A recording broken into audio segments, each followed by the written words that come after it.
Hello，大家好，我是怡媛，今天我来跟大家分享一下最好的5队跟7队的搭配。今天我所分享的搭配是直到华莱士已经出现了之后，还没有到第9代工兵啊，有可能第9代工兵出现之后会有所改变。今天除了跟大家讲最好的搭配之外，还有顺便跟大家说一下有哪一些统帅你们可以暂停训练了，不要去培养。还有一些搭配在我实际体验之后发现都有问题的。先说一下5队的搭配，司机真的霍去病威廉。新的组合依然保持不变，新出的贝利不会影响到搭配。我知道某一些玩家可能会使用霍去病搭配贝利，但是我实际用下来，真的霍去病搭配威廉比霍去病搭配贝利还要来得更好。接着步兵方面，我知道有一些玩家或许还在使用这关羽 CP， 但现在华莱士已经出现了，其实关羽可以退位下去，可以淘汰了。因为我亲自体验下来，关羽的报告是最难看的。所以我个人是已经不推荐关羽的搭配，你们可以用 CP 搭配亚历山大、华莱士或者是刘彻。另外一个搭配可能是华莱士、刘彻或者是刘彻、亚历山大，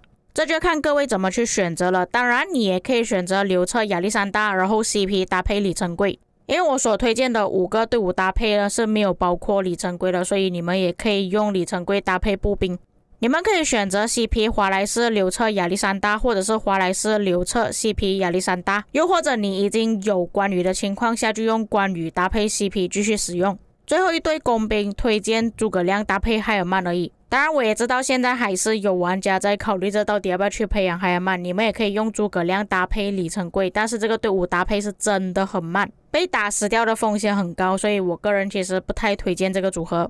那么为什么工兵只有一个推荐搭配呢？其实现在布迪卡的战斗报告也是不好看了，而且如果你们真的要用布迪卡搭配亚述的话，就必须要再花镜头去培养亚述班尼拔。但是亚述班尼拔其实它本身不是一个野战统帅，而且必须要觉醒才可以使用。就算你用布迪卡搭配李成桂，其实也是报告不好看的，因为这个队伍实在是走得太慢了。假设你们想要操作比较顺畅的话，其实2队骑兵、2队步兵、1队工兵是比较合适的。假设是选择7队的玩家，其实我有几个选项。首先骑兵呢肯定是一样的，就是司机真的霍去病威廉而已，除非你是真的有去围殴旗帜要塞或者是集结的玩家才会增加贝利，否则正常野战的情况下的玩家是不需要去培养贝利的，真的没有什么用处。项羽阵亡的太快基本上也是没有什么用途。步兵搭配依然还是选择2队，你们可以选择关羽 CP 亚历山大、 CP 华莱士、 CP 刘彻，再来就是华莱士、刘彻或者是刘彻、亚历山大都可以。比较大变化的就是工兵这边，工兵你们可以用诸葛亮搭配尼布贾尼撒，但是尼布贾尼撒其实是比较旧的统帅了，或许有一些玩家不想要使用，但其实现在尼布可以通过每日特惠宝箱拿到了，你们把技能开到5511就可以使用了。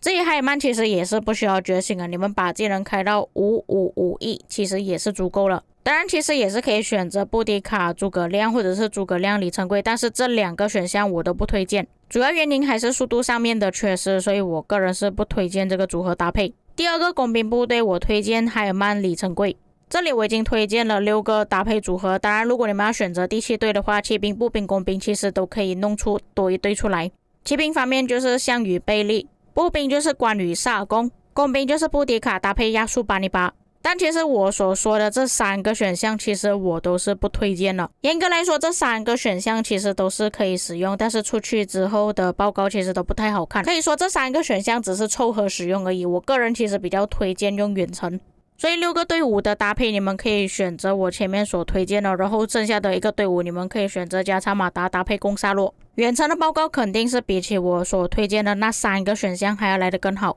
也就是说在3个兵种里面，我们能够固定选择的队伍搭配都是2队骑兵、2队步兵、2队工兵，然后剩下的最后1队就看你们自己的选择。说实话还是要看重你们的装备跟军器，没有理由我跟你们说远程比较好，然后你们就特意去搞一个远程的统帅装备跟军器，并且远程的要求也比较麻烦一点，又要看你是属于什么王国，假设 CD 组又不太适合使用。所以最后1个部队选项其实我是已经交给你们自己去选择了，你们看要哪个兵种，也是看你们手头上有什么统帅可以使用。因为我跟你们说，如果要用项羽贝利的话，难道你要特意去觉醒一个贝利吗？但我个人是非常不推荐你们去觉醒贝利的，没有理由我会叫你们去选择这个组合。布迪卡亚述也是一样的情况，有一些玩家可能没有去觉醒亚述。关羽攻沙洛也是一样的情况，有可能玩家有关羽但是没有攻沙洛。也就是为什么我会给出大家3个选项的原因，因为这3个组合里面你们肯定会有一个统帅是没有的，并且这3位统帅其实也不算是现在的主流，虽然有很多玩家都推荐说布迪卡搭配亚述，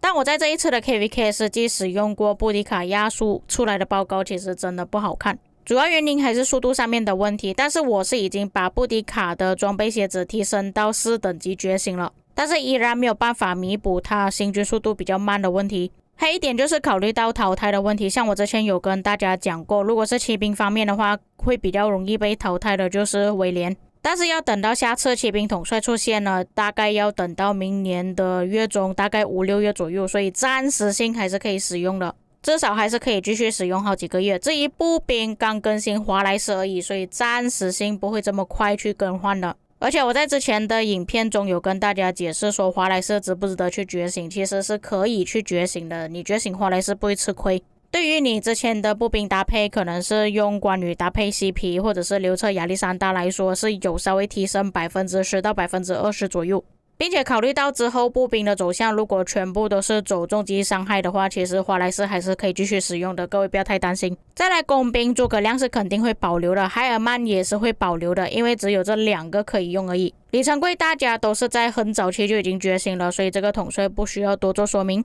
但是最后一位工兵统帅就不确定了，因为我之前有跟你们讲过，布迪卡、亚述都有可能会被拉下来淘汰，所以如果你们在考虑着我要不要去觉醒亚述啊，然后搭配之后新的工兵的话，我觉得大可不必。假设说之后更新第9代的工兵，最多也是诸葛亮搭配新的工兵，或者是海尔曼搭配新的工兵，所以如果是使用7个队伍搭配的玩家，你们就需要慎重考虑了，你们想要继续使用旧的工兵统帅呢，还是想要等新的工兵统帅出现？不过给我个人选择的话，其实比较起工兵，我会比较想要选择出3队步兵，因为我在刚刚就已经很明确的跟各位说了，工兵最大的缺点就是它跑不动，相反的步兵的行军速度还比工兵更快，并且我也相信大多数玩家在早期其实已经觉醒了不少的步兵统帅，所以你们不一定要用关羽搭配萨尔贡，可能你可以用关羽搭配查理马特，关羽搭配波罗头，关羽搭配炮王，其实都是不错的选择。